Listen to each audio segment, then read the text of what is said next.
Por ahí Se volvió a cortar. ¿Me escuchás? sí, sí, por Ah, ahí se cortó, así que, pero bueno, eh, me alegro que conectarnos y bueno, algo te adelanté, no sé si llegaste a ver los videos. pude ver, sí, pude ver algunos, sí, qué lindo, realmente qué lindo lo que estás haciendo. Y estamos tratando de generar alianzas, lazos, sobre todo en este momento que estamos viviendo muy particular. No sé cómo están viviendo ustedes el tema de la pandemia, del COVID, si ustedes también están teniendo casos, ¿cómo está la situación ahí en Paraguay? Sí, estamos teniendo casos, gracias, estamos con la suerte de que está bastante controlado hasta ahora. Eh, Estamos con, creo que algo así como 11 fallecidos y 800 casos confirmados y algo así como 11 también internados, ¿no? No es mucho realmente. Obviamente, también está que las muestras son aleatorias, ¿verdad? Entonces tampoco Ujú. sabemos la dimensión de todo esto realmente. Pero Eh, sí son 11 nada más los muertos. Digo nada más, no por desmerecer la muerte, sino porque a nivel mundial 11 un impacto significativo a nivel poblacional, digamos. sí, sí, sí. Estamos con un número reducido. También tenemos una población, o sea, una población de 7 millones de habitantes, entonces tampoco es muy, en comparación con la población de otros países, obviamente eh, los números también como que son diferentes. Pero bueno. Contame, Rocío, porque bueno, viste que en las entrevistas, además de ir recorriendo los distintos países latinoamericanos, los abordajes a nivel de terapeutas son, son variados, ¿no? Del existencialismo, logoterapia, alderianos, dentro de la sistémica clásica, breve, o también, digamos, tenemos terapeutas centrados en las soluciones, colaborativos conversacionales, narrativos. ¿Por dónde andás vos? ¿Por dónde estoy transitando? ¿Quién estoy siendo en este Exactamente. momento? Bueno, en este momento estoy dentro de la línea de las prácticas dialógicas y colaborativas. Tuve a lo mejor un largo transitar por todas las otras que mencionaste, eh, pero bueno, en este momento sí estoy en esta línea de las prácticas dialógicas y colaborativas y es algo que me está como que apasionando mucho. Es como que Vos sabés que en esto, Rocío, no sé si a vos te pasó con otros colegas, pero la mayoría, que yo también hice la experiencia con Adela García, con sí, Karen Taverniers, bueno, charlamos mucho con Rocío Chaveste de México, sí, pero la también. mayoría hicimos como una primera impronta en la sistémica clásica o por ahí con el MRI hasta la escuela de Milán. Algunos bordearon con lo de Nardone, también la terapia, digamos, estratégica Estrategias, evolucionada, sí. pero, digamos, creo que la mayoría no fue directo a, digamos, a la colaborativa o a las dialógicas, es como que fue un punto posterior después de un recorrido y a la vez sumado, no sé si a vos también te pasó, en la facultad como estudiantes de la carrera de psicología. Acá fundamentalmente es psicoanalítica la formación. Igual acá, sí. No sé cómo es tu historia de recorrido. Sí. Y es muy similar a lo que estás diciendo. Realmente aquí también es muy fuerte el movimiento psicoanalista aún. Yo también empecé con la sistémica más en una línea primero estructuralista, estratégica, más de las escuelas más tradicionales. Y, y bueno, me fui transformando a partir de ese encuentro. Es como que lo primero que me llamó la atención de todo esto era esto nuevo de las relaciones, del contexto, esta visión inicial así más cibernética, ¿verdad? Eh, y, y había algo que aún no me terminaba de cerrar. Me faltaba un poco quién era yo dentro de ese contexto. Ajá. Y creo que todo esto de las terapias posmodernas es como que nos ayuda mucho los terapeutas a tener esa mirada en quienes vamos siendo con los otros.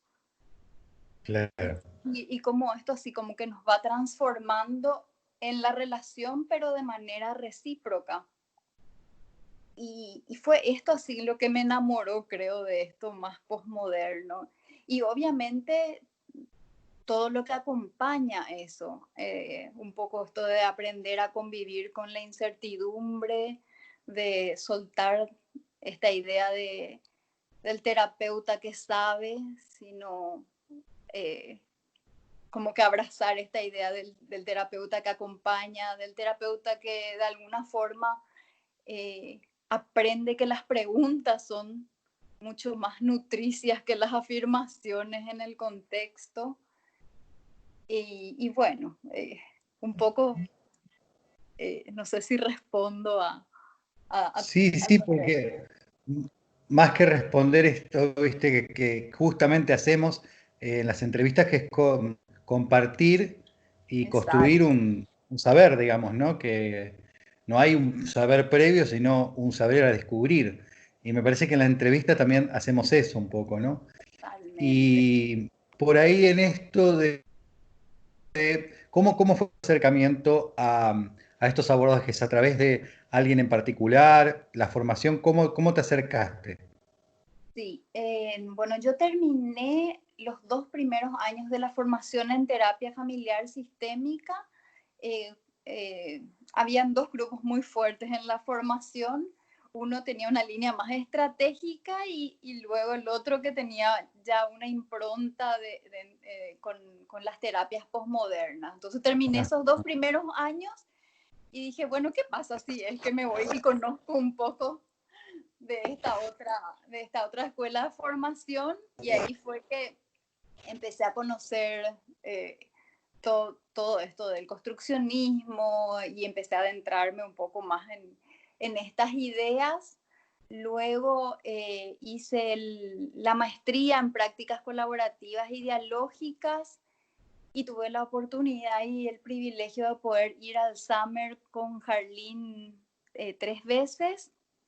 Entonces es como que cada vez me iba empapando un poco más de estos encuentros, porque creo que son los encuentros los que te terminan nutriendo más que lo que se puede transmitir hablando, ¿verdad? Y bueno, después tuve la oportunidad de hacer también un diplomado en terapia narrativa y mira vos. estoy con el grupo Narrate de Chile, con Carlos Chico y Cristian Berau. Y, y Vos bueno, sabés que ese grupo no lo conozco. ¿no? De Chile, sí, el de Prana. Ah, el de Prana, sí, Eso, también. También suelen trabajar, hay veces, creo que en algunas oportunidades de manera conjunta. Y, y bueno, y ahora estoy haciendo el trainer en diálogos abiertos con Yaco, acá en Paraguay, con un grupo grande de Sudamérica. ahí está Leticia, ¿no? Exacto, sí, sí, exacto. Ella es una de las organizadoras, ¿no? El Leti es la organizadora, sí, es una de las organizadoras. Qué bueno. Creo que la Vos sabés que es organizadora. correntina, ¿no? Es correntina. Sí, sí, sí, sí, es. Es de acá y se fue a vivir allá, así que bueno, la conocí por acá, digamos, anduvo. Y en esto de la situación de pandemia, de la situación de la realidad virtual que vino a... Pandemia y realidad virtual es como que aparecieron juntas. ¿Cómo llevaste adelante esto en el consultorio? ¿Cómo se dio cuando fue el impacto inicial? ¿Comenzaste a hacer abordajes, ya hacías abordajes online o comenzaste a hacerlo a través de esto? Porque formación online sí, ¿no? Ya vos venías con el tema de lo virtual en la formación académica, pero la terapia, ¿cómo impactó esto? Bueno, te soy honesta, me costó bastante. Yo trabajo mucho con niños, Ajá, entonces mis recursos siempre son muy, muy lúdicos, muy de estar. Entonces, es como que fue una oportunidad de reinventarme en muchos aspectos. Bueno, como siempre digo, lo importante es entregarse al encuentro, porque fueron los niños los que me fueron enseñando, bueno, cuáles eran las plataformas, cuáles eran los qué juegos que bueno. podíamos usar virtualmente. Hasta me Mirá vos, enseñaron a pintar en conjunto, que no sabía cómo se hacía. Podíamos hacerlo en una pantalla juntos.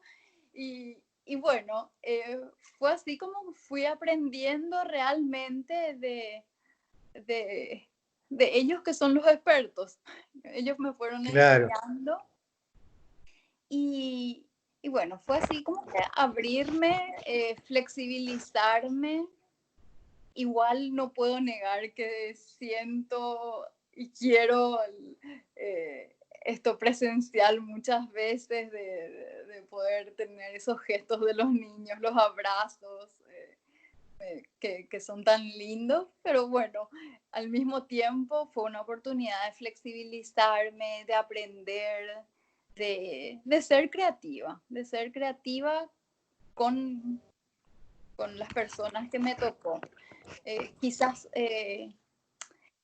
esto de trabajar con niños a la vez fue un desafío más grande, pero también fue una oportunidad más grande, porque como que con los adultos uno tiene una dinámica quizás distinta de poder conversar, pero con los niños te tenés que recrear, apá, además de tener la conversación solamente, ¿verdad? Entonces fue así como que algo muy lindo que me tocó vivir en este tiempo. ¿Y también trabajabas con las familias de manera Sí, virtual? sí, sí, sí, sí, ¿Y sí, cómo también. fue eso? Porque, o sea, las familias no estaban acostumbradas tampoco a esto, ¿no? Para ellos también era nuevo. Para ellos también fue nuevo y fue algo muy lindo realmente para mí y creo que para ellos también porque es como que eh, parece un poco paradójico, pero nos convocó con lo cotidiano, con de repente situaciones en donde, bueno, podíamos estar conversando y el niño tenía ganas de ir un ratito afuera y pasaba el gatito y sonaba el timbre y cosas que hacen que muchas veces las conversaciones en nuestros diferentes contextos eh, tengan que como que ir adoptando formas interpelándonos con lo cotidiano. Entonces fue así como que muy lindo poder tener conversaciones en la vida cotidiana y de la Claro. manera cotidiana.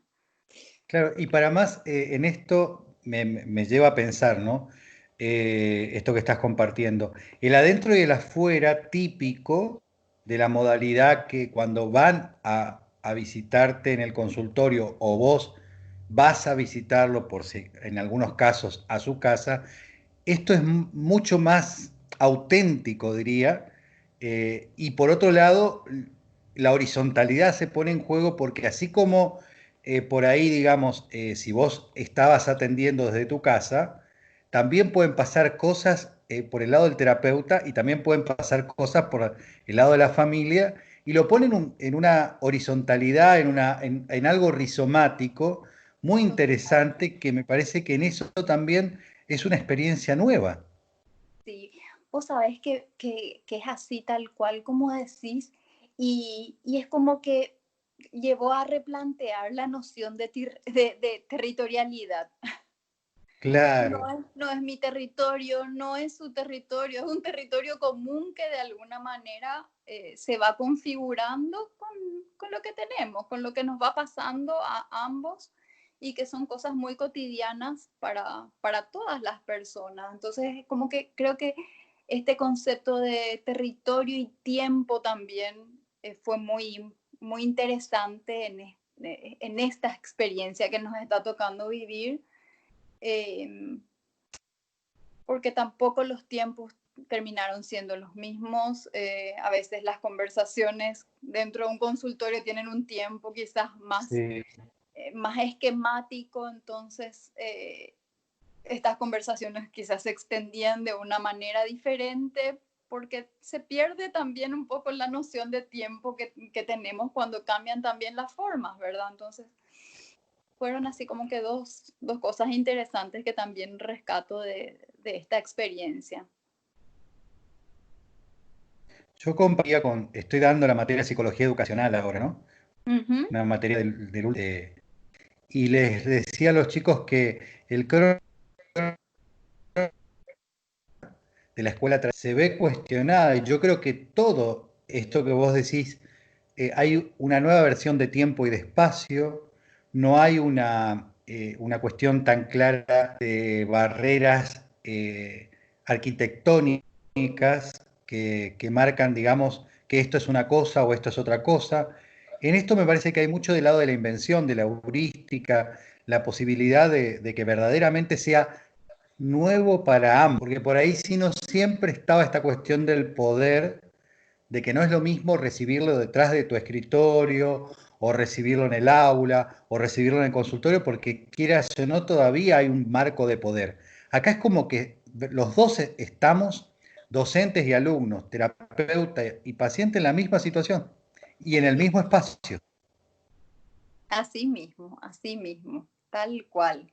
Y también esto de la sorpresa, o sea, nada lo podemos Sí. manejar, no podemos manejar quizás una pausa como puede pasar con la tecnología, a veces no podemos manejar que pase alguien, no podemos manejar nada y es como que, bueno, estar sorprendiéndonos todo el tiempo con las cosas que van sucediendo y además de sorprendernos, como que convivir. Claro, esto de que está mucho en la narrativa también, de dejar fluir, ¿no?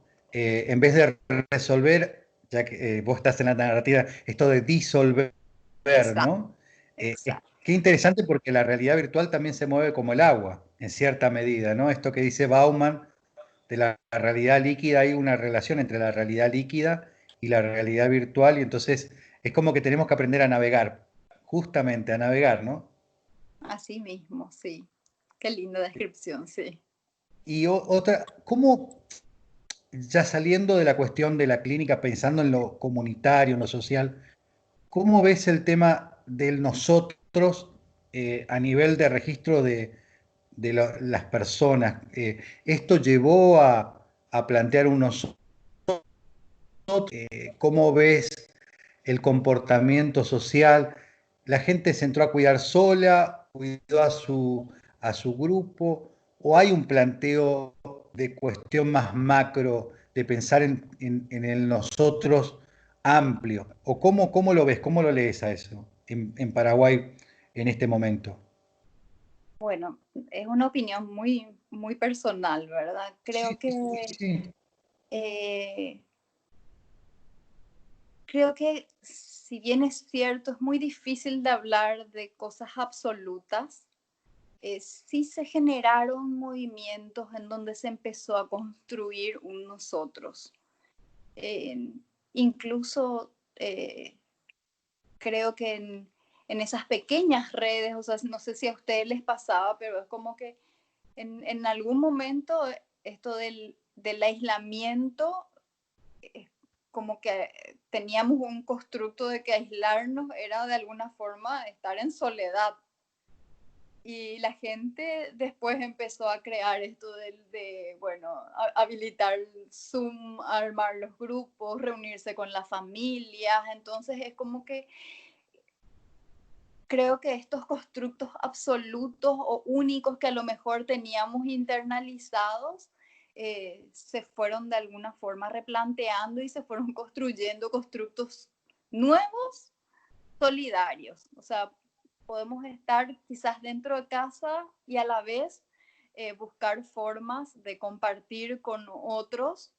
Eh, creo que un poco, hablando un poco más a nivel macro, a nivel país, creo que eh, de alguna forma fue interesante em, cómo salimos un poco de ese pensamiento de qué me beneficia Ujú. a, a entrar en un pensamiento en cómo estoy con el otro, cómo Sí. puedo, porque la única forma de cuidar es cuidándome y a la inversa. Claro, como algo recíproco, digamos. El cuidado, si yo me cuido, también cuido al otro. Exacto, y un poco salir de esta idea solitaria del beneficio a una idea solidaria de colaboración.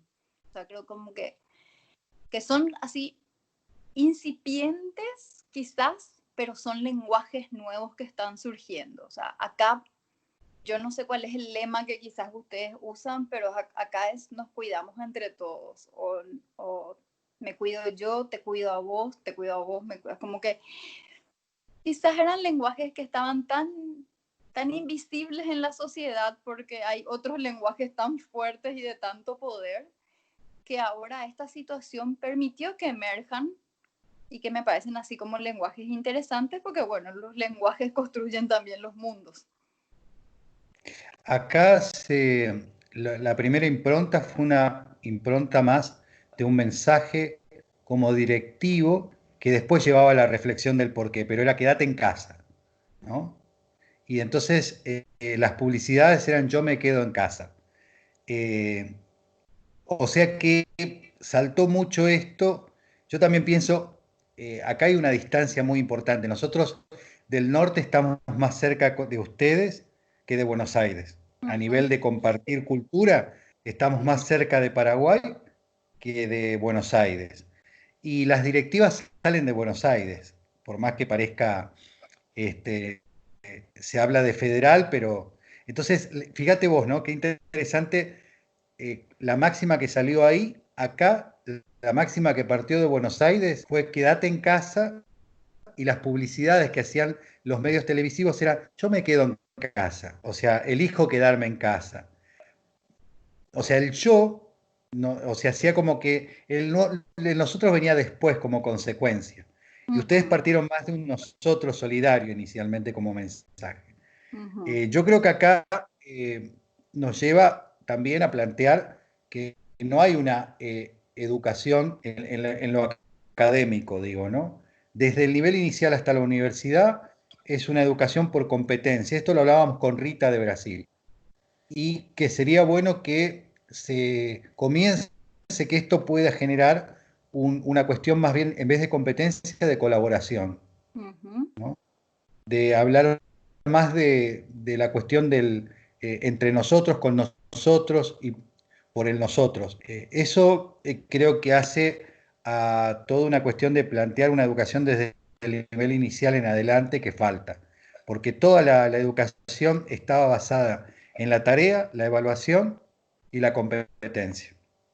Entonces, y eso se ve porque no sé si a ustedes les pasó, pero acá veíamos mucho que las disciplinas, ante la complejidad de la situación, respondían como disciplinas independientes y solitarias. Ujú. ¿Pero por qué? Porque la formación mismo del psicólogo no está formado para trabajar en equipo, ni para llamar a otros, para convocar y autoconvocarse y convocar a otros.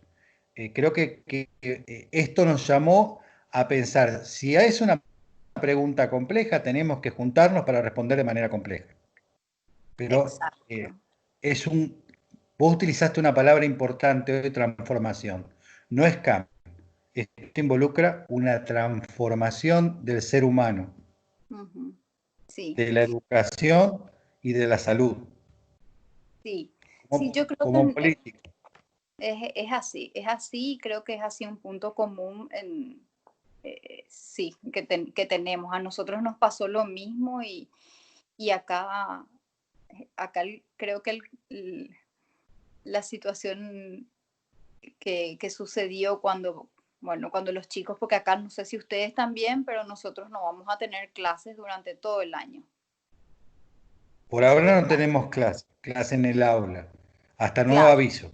claro. Bueno, nosotros al comienzo no íbamos a tener hasta septiembre y luego salió que durante todo el año ya no se tendría. Ya Y está decidido eso. sí, sí. Eso ya se... Ajá. Y en principio, mientras, mientras los padres estaban en la casa, cuando la cuarentena era obligatoria, es como que se podía lidiar con colegio y de alguna manera acompañamiento, pero en la medida en que los padres fueron saliendo de nuevo a trabajar, cuando ya se flexibilizó esto de la cuarentena, los chicos siguen en casa y de alguna manera empezaron las situaciones, bueno, las tareas excesivas, cómo se maneja, esto que vos decís, bueno, la manera de decir se está haciendo algo es a través de una tarea y sí creo como que ahí hay algo pendiente que sería como que replantear dónde están las personas, dónde están los niños, además de las tareas, porque tienen mucho que compartir también. Y la misma cosa en la universidad, solo que creo, yo estoy en la universidad enseñando también, me toca el segundo semestre, pero igualmente estuve acompañando un poquito este proceso inicial y ahí sí hubo una vuelta interesante porque como eh, yo estoy en las materias en donde por primera vez los chicos tienen que tener sus prácticas clínicas. Ah, mira, qué bien.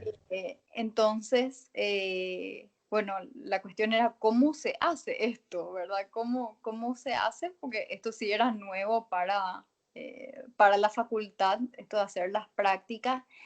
Y fue muy interesante aquellos docentes que sí tenían ya esta experiencia de hacer prácticas vía Zoom o por donde sea, cómo fueron colaborando con los otros como para ir creando estas nuevas formas de hacer las prácticas. Y creo que eso implicó así mucha flexibilidad de parte de todos. No, no sé si todos lograron o si se logró, pero más allá de lo que se logró es la apertura, creo, a colaborar en ir creando estas nuevas formas de quizás acompañar los procesos de los alumnos y Qué bueno, y nuestros también, obviamente. qué bueno. Sí, ya sé que después en el segundo cuatrimestre yo tengo la materia estrategias en psicoterapias, así que seguro vamos a hacer algún intercambio también sobre eso. Así que ya lo dejo como anotado para el segundo cuatrimestre. Me encanta. Rocío, sí, como para ir cerrando, ¿no? Sí, Normalmente no quiero, ya sé que de tu tiempo, muy generoso el que vos nos permitas compartir este momento. Te sacamos tiempo de tu trabajo y de tu no, descanso. al Eh, contrario, gracias a vos por posibilitarme este encuentro que es tan interesante también, ¿no? Te escucho. me queda una, digamos, así como para finalizar. ¿Qué pensás que nos va a quedar como experiencia si algo vos desearías que pase después de la pandemia, después de este momento que está haciendo largo, pero cuando finalice este momento de la pandemia, ¿qué esperas que pase, digamos, en los distintos ambientes, ya sea en el educativo o en lo que hace a la cuestión de la comunidad, de lo social? ¿Qué desearías? No te digo qué pensás que va a pasar, porque eso ya sería hacer predicciones. Claro, Más, más planteo la cuestión de un deseo. ¿Qué desearías que pase después de esto, digamos? quizás mi deseo es esto de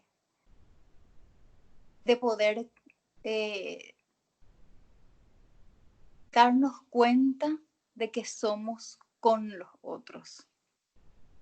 Esta noción del con y no del o, que quizás Mm, tenemos un poco más eh, implantada dentro de lo que es nuestra cultura. Creo que esa puerta se abrió y de alguna forma eso de saber que somos con otros y que creamos con otros y que crecemos con otros es lo que desearía que de alguna manera se siga construyendo. Bueno, comparto el deseo, ojalá sea así, digamos. Y te agradezco muchísimo por tu tiempo y seguimos en contacto. Que Un estés bien. gusto. Muchas gracias, Ilse, gracias, gracias. Estamos.